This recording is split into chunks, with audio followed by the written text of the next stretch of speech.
अजय राय जी ने आज माफी मांगते हुए आप पर फिर हमला बोला है। उन्होंने कहा कि उन्होंने अपने पिता का सम्मान नहीं किया तो वो हमारा क्या सम्मान करेंगे। देखिए, बात पिता तक न पहुंचे तो अच्छी बात है। और जो पत्रकार साथी हमसे पूछ रहे हैं ये सवाल, जो कोई भी आपके माध्यम से सुने कि अगर समाजवादियों का आजमगढ़ से कोई इमोशनल अटैचमेंट है तो किसी भी दूसरे दल को वो टिप्पणी नहीं करनी चाहिए। अगर दूसरे दल के नेता टिप्पणी कर रहे हैं तो उन्हें इस बात के लिए भी तैयार होना चाहिए कि दूसरे दल के लोग भी टिप्पणी करेंगे। और जो जहां तक इंडिया गठबंधन की बात है, जिन लोगों के बारे में आप बात कर रहे हैं वो गठबंधन में कहीं उनकी कुर्सी तक नहीं थी जब इंडिया गठबंधन की बैठक हुई है। तो इंडिया गठबंधन एक अलग विषय है। और मध्य प्रदेश में क्योंकि समाजवादी पार्टी से बातचीत हुई थी, समाजवादी पार्टी को जो पहले से हमारी पार्टी और संगठन के प्रत्याशी जीते हैं या जहां पर हमारी पार्टी ने अच्छा वोट पाया है, उन्हीं पार्टी सीटों पर हमारी बातचीत हुई थी। अब ये कांग्रेस बताएगी क्यों नहीं हुई, वो बात खत्म हो गई अब। और मुझे उम्मीद है कि मध्य प्रदेश में समाजवादी पार्टी जिन सीटों पे लड़ी थी पहले, जहां पर पार्टी को वोट मिलेगा वहीं पार्टी लड़ेगी। सवाल आता है, आज कमलनाथ ने भी जब उनसे पूछा गया कि आपके बारे में, तो उन्होंने कहा कि अखिलेश वकीलेश क्या है।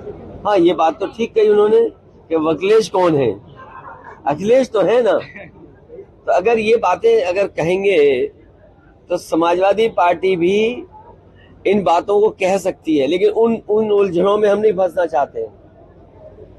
कमलनाथ जी से हमारे संबंध बहुत अच्छे हैं और नाम देखो इनका कितना अच्छा है। जिनके नाम पे ही कमल हो, जिनके नाम में ही कमल हो तो वकीलेश ही कहेंगे, और क्या, अखिलेश तो नहीं कहेंगे ना। एक सवाल और है, स्मृति ईरानी ने आज एक पत्र लिखा है जो अमेठी के तमाम रेलवे स्टेशन और हवाई अड्डा है उसके खाली नाम करने के। अरे बीजेपी से और क्या उम्मीद करोगे आप। हम सब व्रत पे हैं, बीजेपी स्वीकार ही नहीं करेगी। और बीजेपी जो करती है वो किसको नहीं पता है।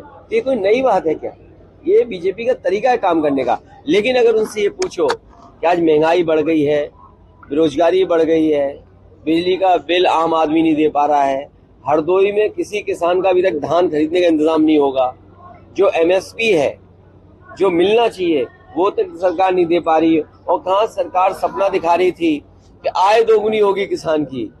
मैं अभी शाहजहांपुर से चल के आया हूँ, लखनऊ से शाहजहांपुर गया, डिवाइडर पे कोई नई व्यवस्था दिखाई दे रही है मुझे ट्रैफिक की। शायद यहाँ भी सड़क में वो ट्रैफिक की व्यवस्था देख रहे होंगे।